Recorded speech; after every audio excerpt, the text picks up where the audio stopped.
কিয়ামতের দিন এই সূর্য যখন মাথার উপরে নেমে আসবে, গুনাহগারের মাথার মগজগুলো ভাতের মারের মতো ফুটবে। সূর্যের গরমে এই মাটির জমিনটা তামা হয়ে যাবে। আলাদা কোনো কিয়ামতের মাঠ হবে না।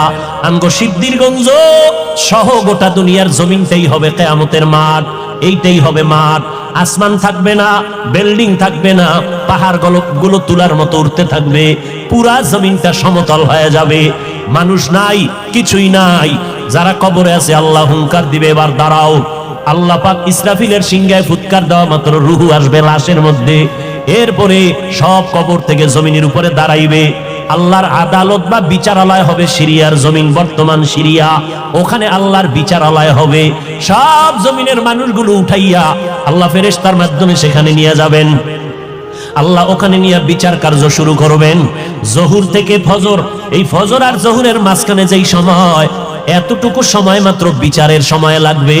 এই সময়ের মধ্যে বিচার কমপ্লিট হয়ে যাবে। আমগো সিদ্ধিরগঞ্জ থানার ভিতরে একটা মামলা 50 বছর হইয়া রইল, এটা শেষ হয় না।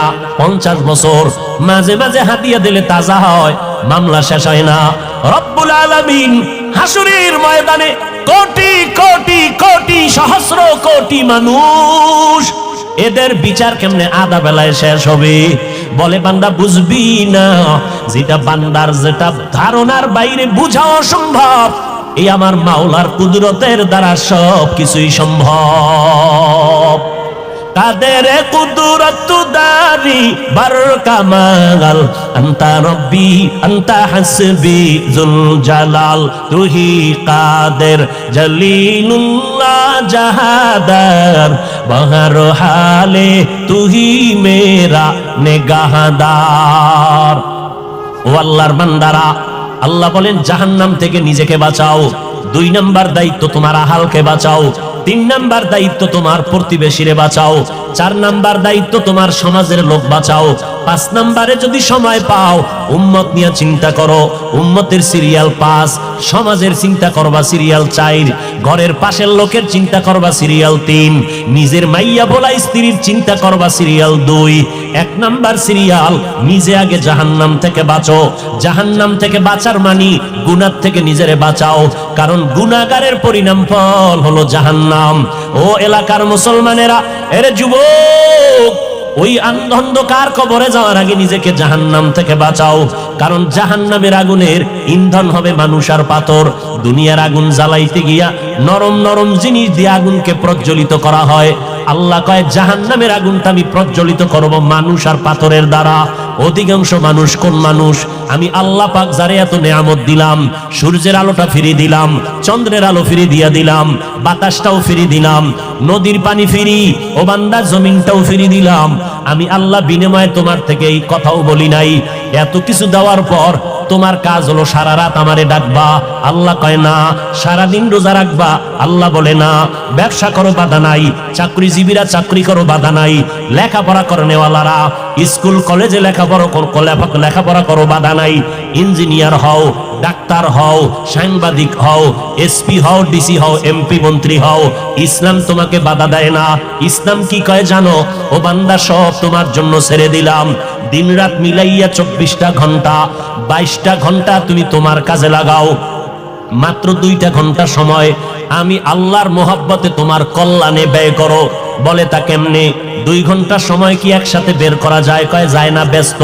আল্লাহ কয় একসাথেও চাই না, তো কেমনে চাই? ফজরের 4 রাকাত নামাজে 20 মিনিট দিয়া তুমি তোমার দোকানে চলে যাও।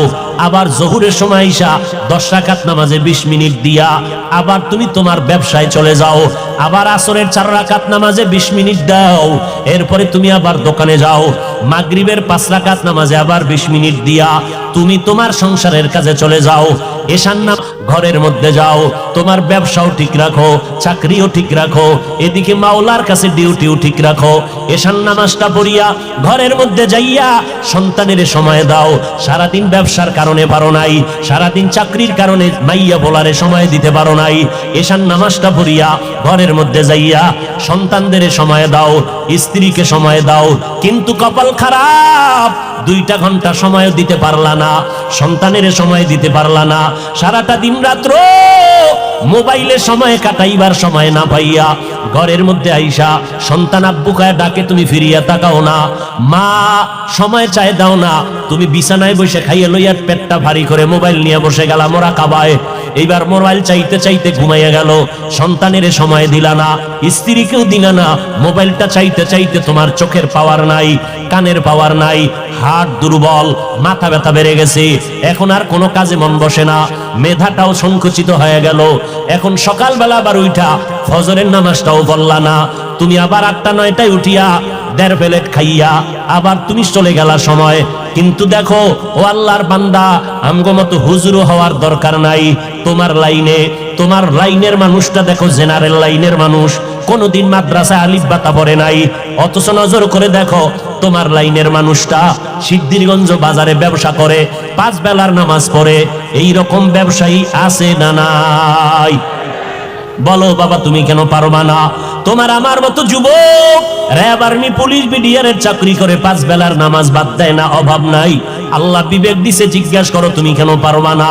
তোমার আমার মতো যুবক স্কুল কলেজে পড়ে 5 বেলার নামাজ ছাড়ে না, অভাব নাই। বলো বাবা, তুমি কেন পারবা না? ও আল্লাহর বান্দারা, তোমার উপরে না জানি আমার আল্লাহ বেজার, তোমার মা বাবার না জানি বরদোয়া লাগছে। ওই মা বাবার দোয়া নিয়ে তাড়াতাড়ি সামনে আগাও। জাহান্নামের গরম সইতে পারবা না, সূর্যের গরম এখনই সইতে পারি না। ও আল্লাহর বান্দা, একটা মশার কামড় সইতে পারি না। ও সিদ্ধিরগঞ্জের মুসলমানেরা, আজকে আমি যদি প্যান্ট শার্টটাই লাগাইয়া তোমার মতো রাস্তায় চলতাম, আমি হাফিজুর রহমান রে কেউ বাধা দিতে